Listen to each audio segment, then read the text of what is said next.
Whoever faces the Fortune 5 must secure at least 3 out of 5 yeses in order to take home the money that they've come for. Hello, I'm Sue Cansdale, and this is my husband Richard. We've founded an organ donor charity called Legacy of Life. If one of you was to be knocked over by a bus as you left the studio this evening, what would happen to your organs?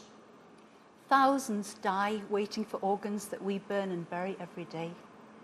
I've worked with donor families and recipients of transplants, helping them write their inspiring stories. Everyone who's read Transforming Lives has said they want to be a donor. This is our daughter Zoe. She was killed in a road accident. Her heart valves transformed the lives of 2 little girls, and her cornea restored sight to a young man.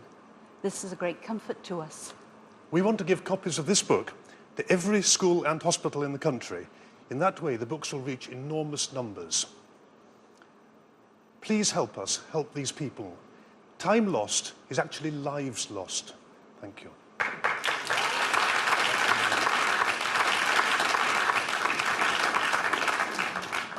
I'm not sure you made it clear how much money you were asking for.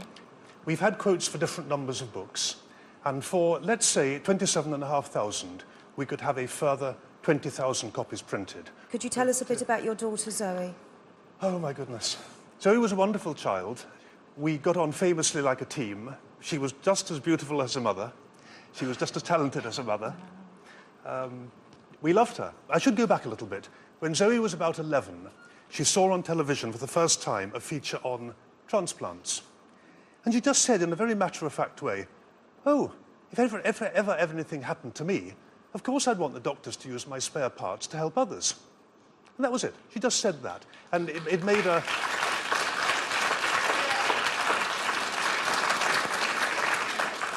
She was killed when she was 22 on a motorbike. And she didn't actually die at the scene, but she was taken to the hospital and the police car came round. It was awful. And then the hospital phoned up and Sue mouthed to me, "Organ donation." And I said, "Can you use anything?" And apparently it was very unusual for a family to volunteer organs. I must first of all say, I think your whole attitude is absolutely commendable. And, you know, whatever happens, I really hope you being on this programme is going to be an inspiration to many other people. Thank you. Thank you very much.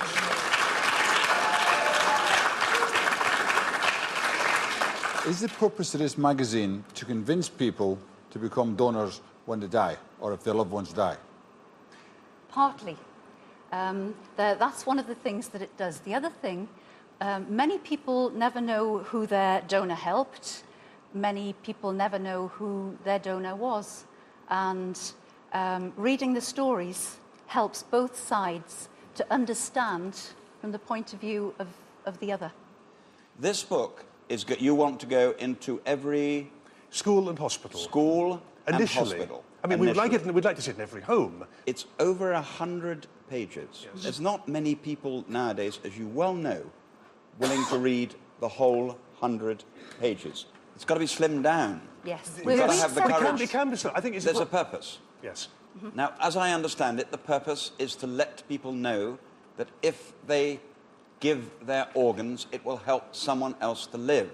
Yes. It doesn't take 106 pages to say that. No. I'm afraid it doesn't. No. I know that this is a very expensive way of producing a book. And if you would be in agreement to doing what Geoffrey suggested by reducing the size of the book, I have a printing company in Bournemouth, and I would be happy to print these by Broglia Press for free if you were able to make that.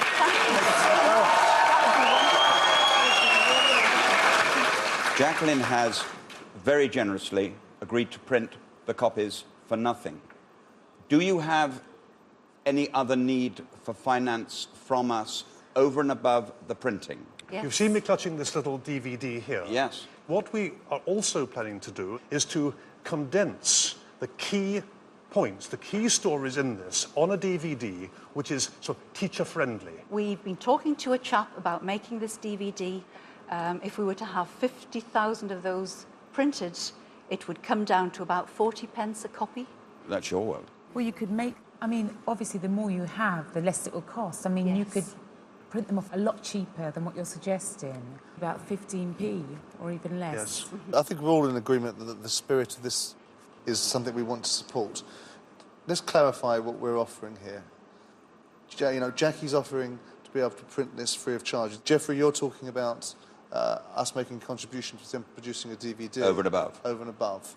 With your expertise, you've given a ballpark figure of something like 15 to 20p. If we're saying it's 20p and they want 50,000, it's £10,000, isn't it?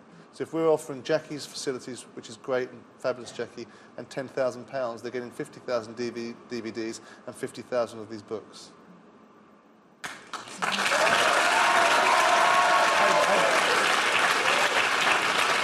We're all happy with that?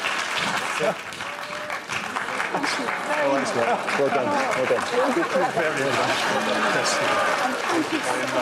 First of all, that's the most unusual yes that we've had on this programme, and one of the better ones. Just a moment. Do I have a hanky? No, I don't. For you or for her? Me. What would your daughter have said if she were here? Zoe would have been totally overwhelmed. She'd be very proud. She really would. She would. What do you think she would say to these 5? She'd say, thank you so much. Thank you from the bottom of my heart. And your daughter would be so proud of you. Thank you so much.